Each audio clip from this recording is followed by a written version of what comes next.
Here on Elevate, we've covered a wide range of industries featuring female founders who've created businesses for you. But if there's anything that we as customers love more than a business that helps us spoil ourselves, it's a business that helps us spoil our pets. So what are the businesses that are out there that allow us to do just that? Elevate starts right now. Elevate, in association with Lift Women, inspiring female founders.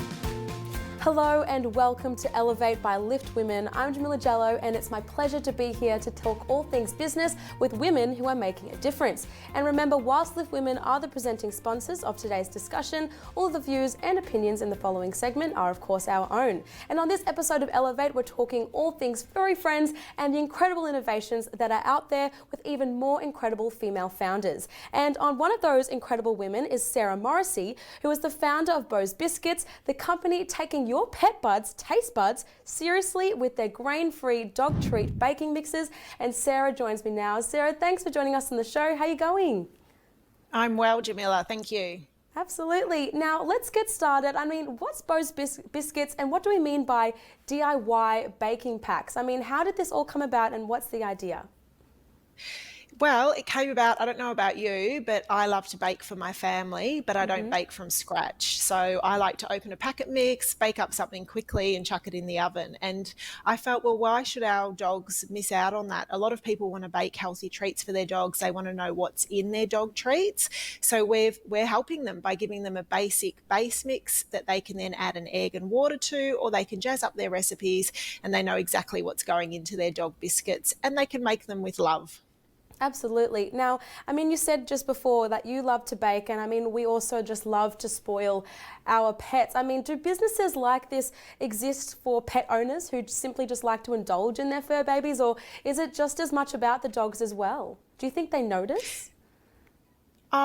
I think they do. I mean, we get a lot of feedback from customers that as soon as they open up the packet mix to start baking for their dogs know exactly what's happening for them. They're in the kitchen watching the whole time. So I guess they're just like toddlers. When you start to bake up something for them, they know exactly what's going on. So I do think they do.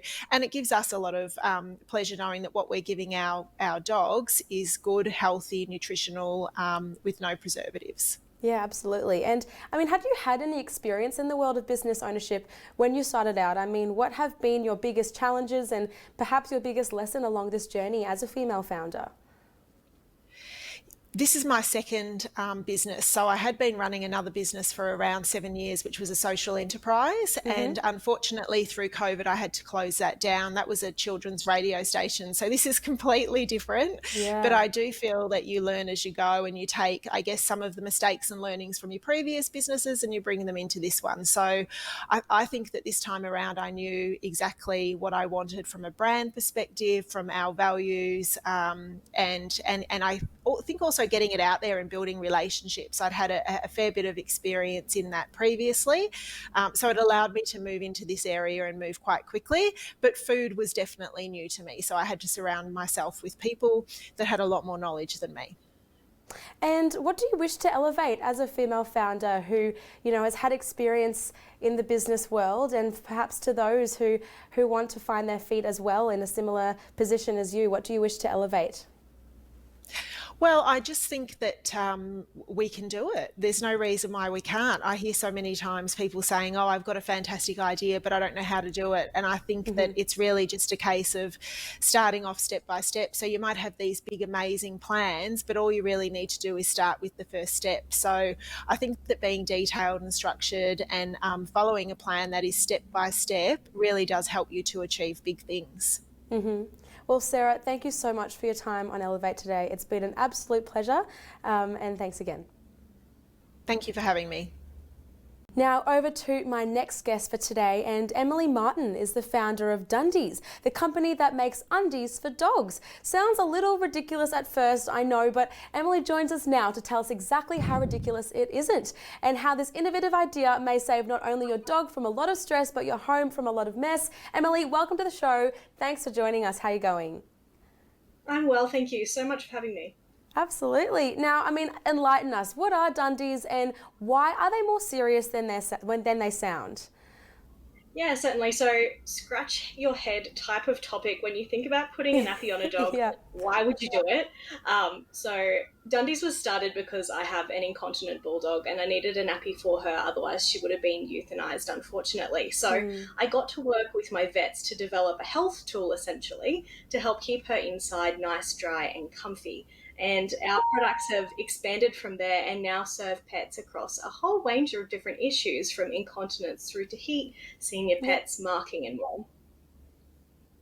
Yeah, incredible. I mean, you were only just a university student studying midwifery, I believe, when you found yourself finding a company that has had a turnover of over $1 million in all in just 3 years. I mean, how did you even get here?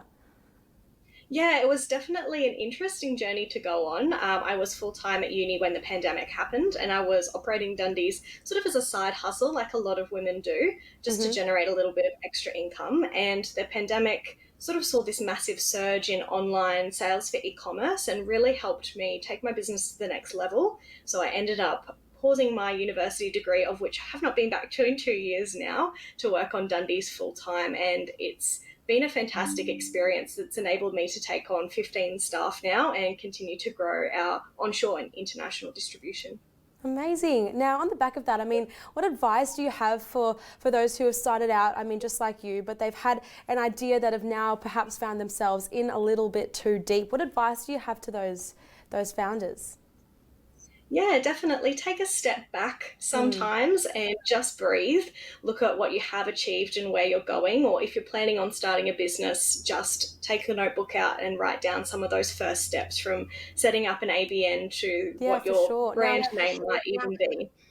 yeah, absolutely. And as a young first-time female founder and entrepreneur, I mean, what is it that you wish to elevate to others in a similar position, or perhaps dreaming to be in that position? Yeah, certainly. I'd love to be able to demonstrate to other young women that it is possible to develop a career in your own business and that you aren't limited by your decisions based off university or the things that you think you need to do outside of high school. You can create your own opportunities. And I understand, aside from doggy well-being and I suppose human well-being as well, you also have a huge focus on sustainability. I mean, how does Dundies employ this, and why is it important for other businesses to do the same?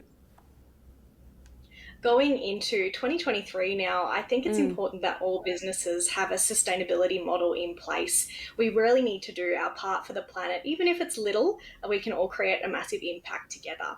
At Dundies, we work on sort of multiple principles of sustainability through to compostable packaging that we use for our e-commerce orders, zero waste, and offering reusable products to our customers that can replace alternative disposable products. And then we operate our office based off solar power as well. So we have a few little different things that we employ, but creating a sustainability policy is something that can be really beneficial and also resonate with customers as well. Yeah, for sure. Well, Emily, thank you so much for sharing Dundies and your story on Elevate today. It's been an absolute pleasure. Thank you so much for having me on today. Some incredible women on today's episode of Elevate. Now, if you're embarking on your own business journey, or if you'd like the sound of elevating female businesses, be sure to visit liftwomen.com to find a community of inspiring entrepreneurs. And of course, be sure to head over to tickeroriginals.co for more insights and discussions from business leaders like the ones we spoke to today. I'm Jamila Jallo, and see you again soon.